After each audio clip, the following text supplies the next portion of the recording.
Jewellers తెలంగాణలో మొట్టమొదటి factory outlet మన కొత్తపేటలో ఫిబ్రవరి 14న గొప్ప శుభారంభం. అందమైన ఈ శుభారంభంలో ఎన్నో విశేషాలు. ముకుంద జ్యువెలర్స్ కొత్తపేట. దేశ రాజధాని ఢిల్లీ సరిహద్దుల్లో రెండో రోజు హైటెన్షన్ వాతావరణం నెలకొంది.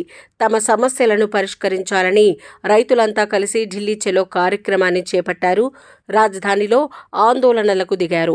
రైతుల నిరసనల నేపథ్యంలో నిన్నటి నుంచే కేంద్ర బలగాలు ఢిల్లీని తమ గుప్పిట్లోకి తీసుకున్నాయి.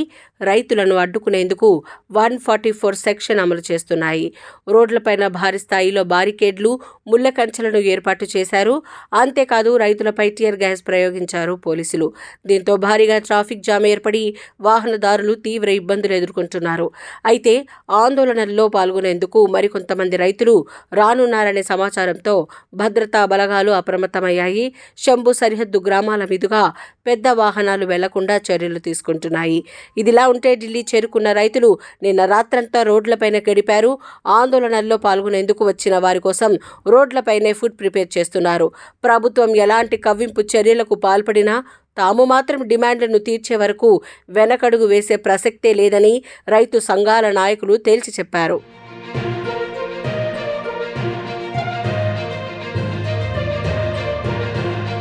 రైతులు పక్కా ప్లాన్తో ఈ ఆందోళన చేపట్టారు. తమ డిమాండ్లను ఎలాగైనా నెరవేర్చుకోవాలనే లక్ష్యంతో 6 నెలలకు సరిపడా ఆహారం, ఇతర సామాగ్రితో వారు దేశ రాజధానికి చేరుకుంటున్నారు. 4 ఏళ్ల క్రితం ఉద్యమించిన రైతన్నలు మరోసారి ఎందుకు ఆందోళనకు సిద్ధమయ్యారు? వారి ప్రధాన డిమాండ్లు ఏంటి అనేది ఇప్పుడు పెద్ద చర్చగా మారింది. ఇక రైతుల డిమాండ్ల విషయానికి వస్తే పంటకు కనీస మద్దతు ధర చట్టం, మార్కెట్ ఒడిదుడుకులతో సంబంధం లేకుండా కనీస మద్దతు అందించడం అనేది రైతుల డిమాండ్లలో ప్రధానమైనది. ధరకు భరోసా కల్పిస్తూ చట్టం చేయాలని కేంద్ర ప్రభుత్వాన్ని రైతులు డిమాండ్ చేస్తున్నారు. 2020-21 ఉద్యమ సమయంలో రైతులపై పెట్టిన కేసులను ఎత్తివేయాలని, అప్పటి ఆందోళనలో మరణించిన రైతుల కుటుంబాలకు పరిహారం అందించాలనేది వీరి డిమాండ్. వివాదాస్పద విద్యుత్ చట్టం 2020ని రద్దు చేయాలనేది మరో డిమాండ్. కేంద్రం విద్యుత్ రంగాన్ని ప్రైవేటు పరం చేస్తే తాము రాయితీని కోల్పోతామని రైతులు ఆందోళన వ్యక్తం చేస్తున్నారు.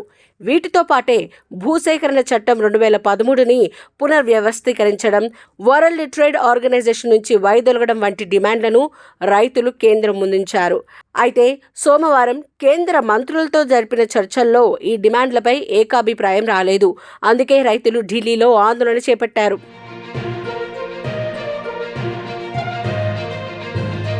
ఇక కేంద్రం కూడా తాజాగా రైతుల ఆందోళనపై స్పందించింది. రైతులు కొత్త డిమాండ్లు చేస్తున్నారని, వాటిపై నిర్ణయం తీసుకునేందుకు సమయం పడుతుందని సెంట్రల్ మినిస్టర్ అనురాగ్ ఠాకూర్ చెప్పారు. అంతవరకు లా అండ్ ఆర్డర్కు ఎలాంటి ఆటంకాలు కలిగించొద్దని రైతులకు ఆయన విజ్ఞప్తి చేశారు. ఇక మరోసారి చర్చలకు రావాలని ప్రభుత్వం ఆహ్వానించినట్లు చెప్పారు. మరోవైపు వ్యవసాయ శాస్త్రవేత్త, భారతరత్న అవార్డు గ్రహీత స్వామినాథన్ కూతురు మధుర స్వామినాథన్ రైతుల ఆందోళనపై స్పందించారు. డిమాండ్ల పరిష్కారం కోసం నిరసనకు దిగిన రైతులను అరెస్టు చేసి జైళ్లకు తరలిస్తారని వార్తలు వినిపిస్తున్నాయని ఆమె అన్నారు. వాళ్ళేం నేరస్తులు కారని, అన్నదాతలని, వారితో చర్చలు జరపాలని విజ్ఞప్తి చేశారు. ఇటు కాంగ్రెస్ పార్టీ నేతలు కూడా రైతులకు సంఘీభావం తెలిపారు. రైతులు చేపట్టిన ఢిల్లీ చలో కార్యక్రమానికి కాంగ్రెస్ తన మద్దతు ప్రకటించింది. ఇదే క్రమంలో కేంద్రం తీరుకు నిరసనగా ఈ నెల 16న భారత్ బంద్కు రైతు సంఘాలు పిలుపునిచ్చాయి.